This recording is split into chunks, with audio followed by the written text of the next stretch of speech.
So in a video not so long ago, I was talking, well, we had a reaction video slash topic video about the Schengen area, the Balkan Schengen, mini Schengen, however you want to call it, and the skepticism from especially Bosnians and people from Kosovo, you know, towards that. I also mentioned that there's a lot more going on in the Balkans, or former Yugoslavia, Western Balkans, however you want to call it. One of those was a border issue, Kosovo issue regarding plates.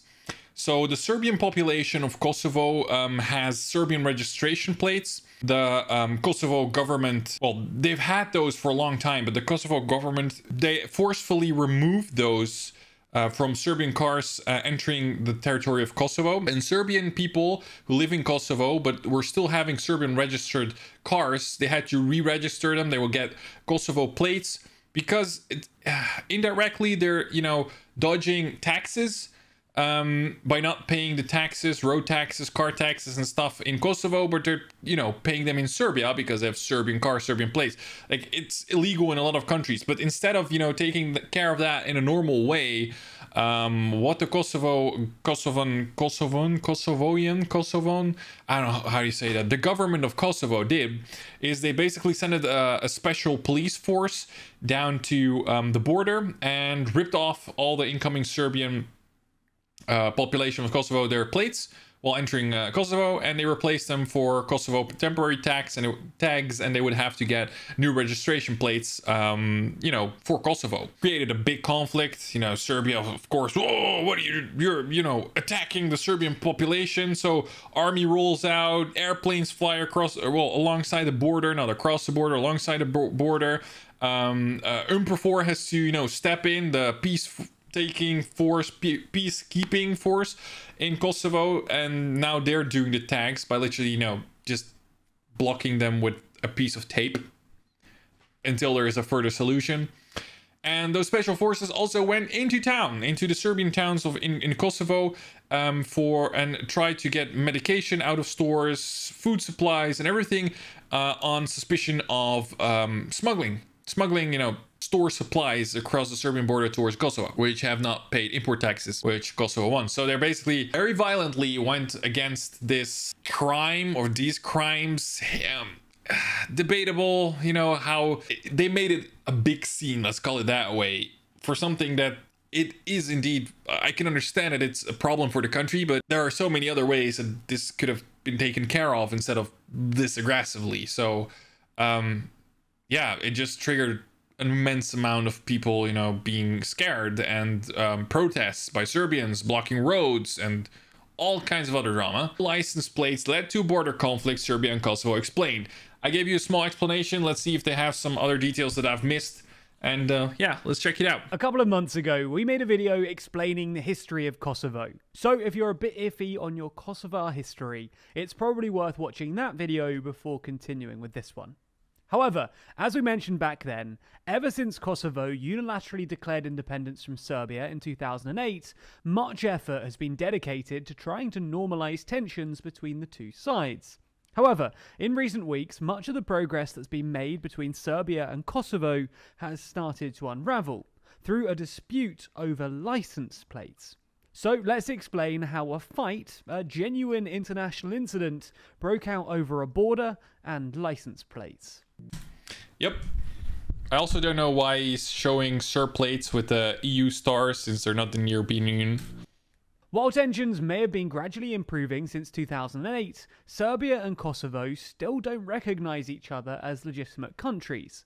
As part of this, Serbia has, ever since 2008, required Kosovo drivers entering Serbia to hide or replace their licence plates, as they see it as a form of recognition of Kosovo. So, recently...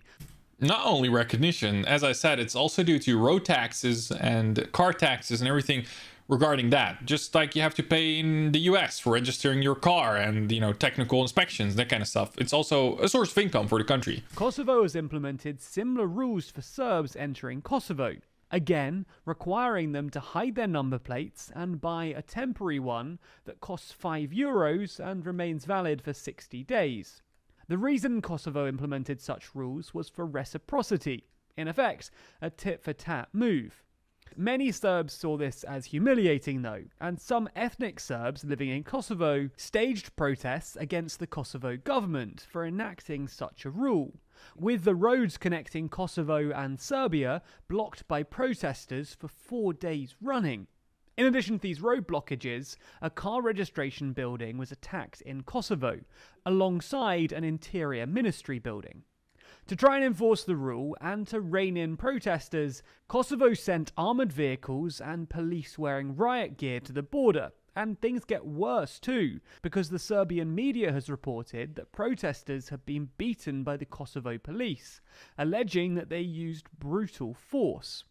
The Serbian government has also supposedly been flying jets over the Kosovo-Serbia border in military manoeuvres. This, alongside the accusations of brutal force being used by Kosovo police, mass protests, attacks on government buildings, and heavily armed police officers in an already tense region, well, you can see why the international community wanted something to be done. The UN peacekeeping force that was already in the region has claimed that it's closely monitoring the situation, and that it has increased the number and duration of routine patrols Kosovo-wide. Clearly, tensions are incredibly high in relation to this license plate-related move by Kosovo lately. However, it would be disingenuous to claim that this was a frivolous dispute. Tensions between Kosovo and Serbia have been high for decades, and both sides feel that the other is incorrect when it comes to the status of their respective countries. This dispute is just the form that this tension has manifested itself in most recently. At the end of the day, license plates are used to identify a vehicle and are registered and determined by an official authority of a country. If you don't recognise a country, then you obviously don't recognise the official authority that registered the license plate. And therefore you could use the argument as a proxy for the wider debate about sovereignty and borders. This is in reality what the dispute appears to be over. Yeah, but they did not mention the details, because from my sources in Kosovo, so actually people that I know from Kosovo, both a Serbian and an Albanian, had a different story. But from what I could understand, it was also due to those taxes.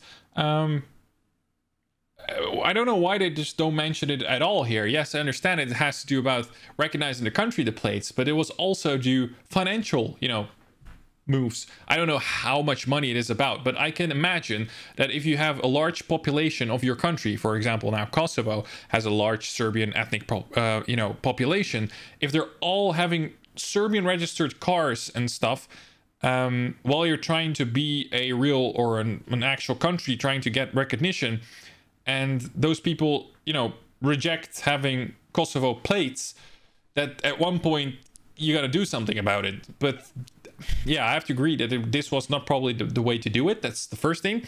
And also, from what I get from this video, they're not checking if people live in Kosovo. Just basically any Serb entering Kosovo needs to get temporary plates. That's kind of fucked up. So, while tensions have generally been decreasing between the two sides in recent years, this appears to be an inflammation of tensions between the two groups, who are not yet prepared to set aside their differences. Now, good news has emerged in the last 24 hours. After the Prime Minister of Kosovo made an offer to drop the rules on license plates, and after encouragement from international groups, including the EU, NATO and US, real progress has been made. That's because the EU helped to negotiate a deal, which sees Kosovar police removed from the border and replaced by NATO troops, as well as both countries placing stickers on their license plates to remove national symbols. This sort of compromise allows free movement of citizens once again, with the EU's negotiator praising the solution on Twitter.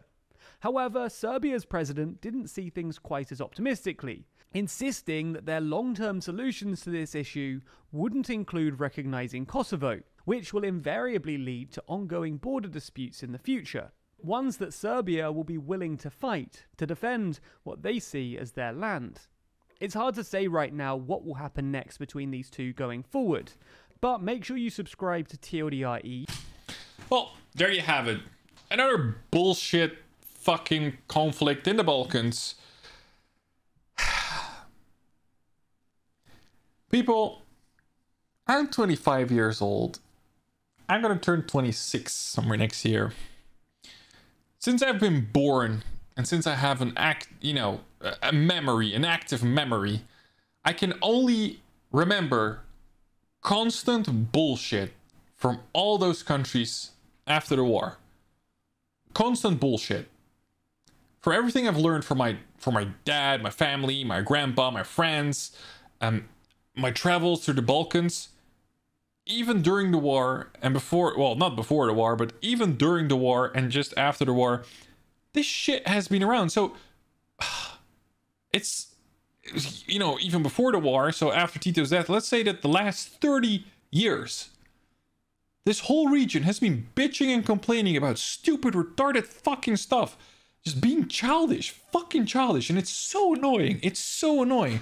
I literally turned off all the news pages and posts on Facebook because it was getting to me. There was so much bullshit about what Dodik's saying, what this political party is saying, and it's all such fucking propaganda. If you see those websites and the news pages publishing it, the way they're written, it's disgusting. For people who have brains, people who can actually, you know, read and, confirm certain information or do their own research on the information which is being said, it's hard to read that. For dumb people, this is going to sound very hard, but it is true. For dumb people who already don't understand a lot, they're just going to take that, you know, this source that they see on Facebook as actual information that they can trust. It's a huge issue. It's a huge fucking issue. I'm so done with this topic. So I'm going to finish this series and some other, you know, politically loaded, negative, whatever you want to call it, Balkan videos, and then I'm going to continue back to the normal ones, since after all these years I'm just getting sick of this topic, guys. I hope you understand that.